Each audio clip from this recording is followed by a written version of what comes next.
bahay nung ano ko rin sa Sabana. Maliit lang akong ganyan. Nagyayaya po yung bata. Kanya po ako total. Kaya ako naman nagdi-jogging din ako. Sinama ko na po yung apo ko. Yun lang po ang masasabi ko. Marami pong salamat.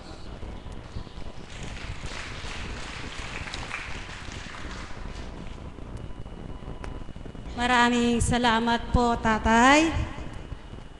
Alam niyo po, bihira sa matanda yung pag may pinagdaraanan ninanarangin. Kadalasan sa matanda, tabi-tabi po, mainit ang ulo, galit, at nag-PPI. Patawad po sa lahat ng matanda. Pero mapalad sa dakong ito, ang biyaya, natututo ang dapat asahan at tawagin sa oras na ikaw ay may pinagdaraanan ay ang Diyos na buhay, ang ating Panginoon. At natututunan mo rin ang natatanggap na kahit nag-iisa ka, may galak sa puso mo, naghahanap ka man, tatang, huwag ka nang maghanap, ang Diyos na lang ang hanapin mo at ilaan mo ang puso mo, ang natitira mong buhay sa Diyos, para ang makamtan mo ay buhay na walang hanggan. Palakpakan po natin ang buhay na Diyos. Ngayon naman po, ang tatawagin ko ay isang tagasunod. Tinatawagan ko po si kapatid na Danilo. Palakpakan po natin ang buhay na Diyos.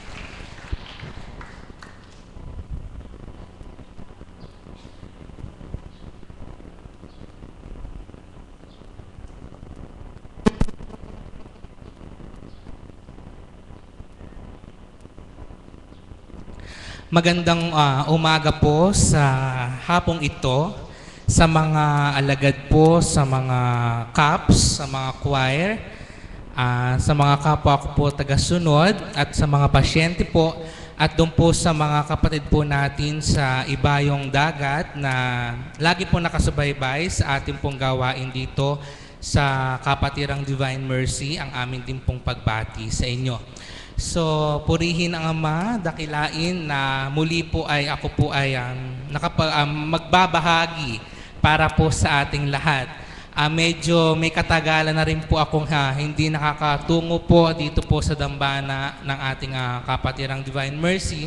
Subalit hindi po ito nagiging hadlang na hindi ko po tanggapin ang mga mensahe ng Banal na Espiritu sa katauhan po ng ating mahal na Apong Conching sa pamamagitan po ng ating Facebook at doon po sa mga pagbabahagi rin po at mga mensahe rin po na ipinagkakalob po ng ating Mother of the House, si Mami Marisa. Doon po ay natatanggap po ang mga biyaya po ng ating Ama na mula po sa Banal na Espiritu na ipinagkakalob po sa ating minamahal na Apong Conching. Wala pong tema ang ating pong facilitator sa umagang ito. Nais ko pong ibahagi sa inyo ang isa pong kaganapan sa aking buhay na meron po akong nabasa sa Facebook na Pray, Believe, Receive. Manalangin, maniwala, at makakamtan. Ito po ay aking nais ko pong ibahagi sa inyo sa ilang buwan na halos araw-araw po na ako po ay nandito. Meron po akong isang panalangin na nais pong, na lagi ko pong ipinapanalangin sa Ama na sa darating pong noong pong nakaraang June ay ako po ay muli pong nagbalik bilang estudyante po sa ASET, Asian Institute of Science and Technology, na yun po yung aking pong ipinanalangin na sa panalangin ko po na yun, ako po ay nanalig na aking pong makakamtan at natanggap ko po sa bandang huli. Kaya po ako po ay lubos na nagpapasalamat sa Ama na sa pagbabata sa pananalangin po dito sa ating dambana. Sa huli po ay natanggap ko po ang panalangin na aking pong inaasam. So sa kasalukuyan po ako po ay nag-aaral at sa araw-araw po na biyaya ng Diyos sa bawat pagmulat po ng aking mata, sa araw-araw nagpapasalamat po ako sa Ama na hindi ko po namamalayan, dumaraan ang bawat araw. Ako po ay nakasasadsad sa bawat araw po ng aking buhay bilang estudyante po. Medyo emotional po ako kasi po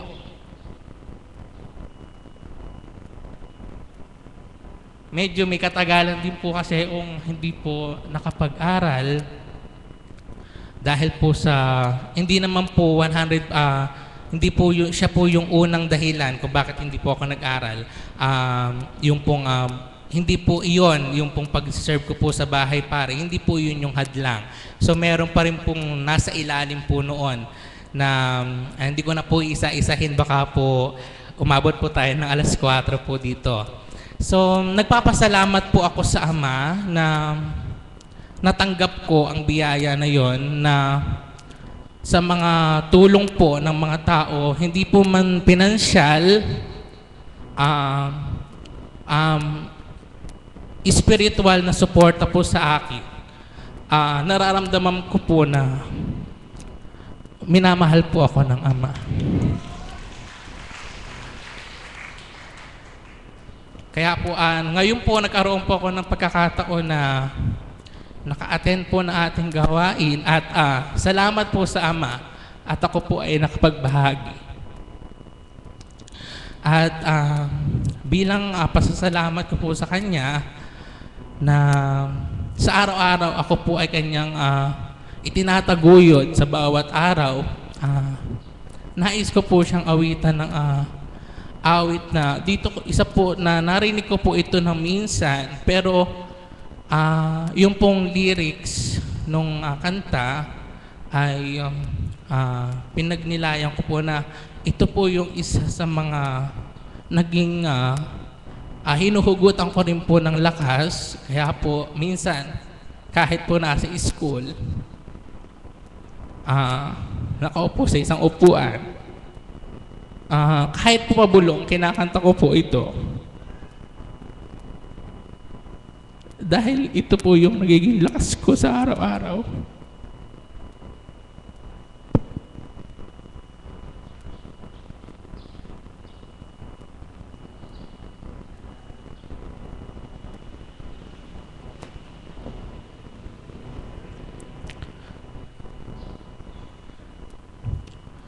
I will come to you in the silence.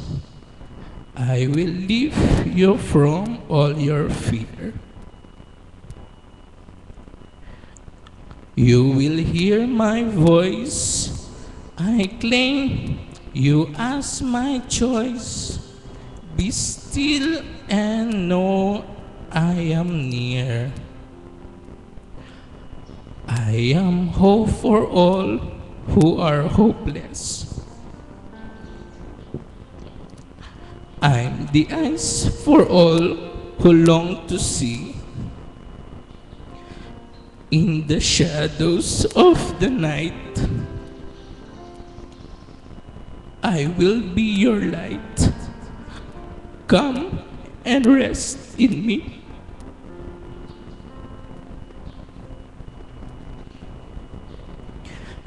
Do not be afraid, I am with you.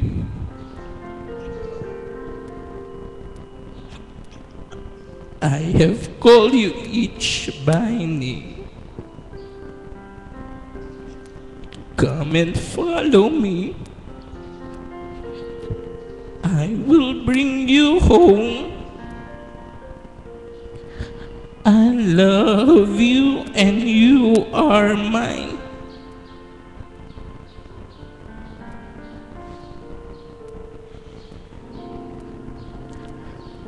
I am strength for all the despairing, healing for the ones who dwell in shame.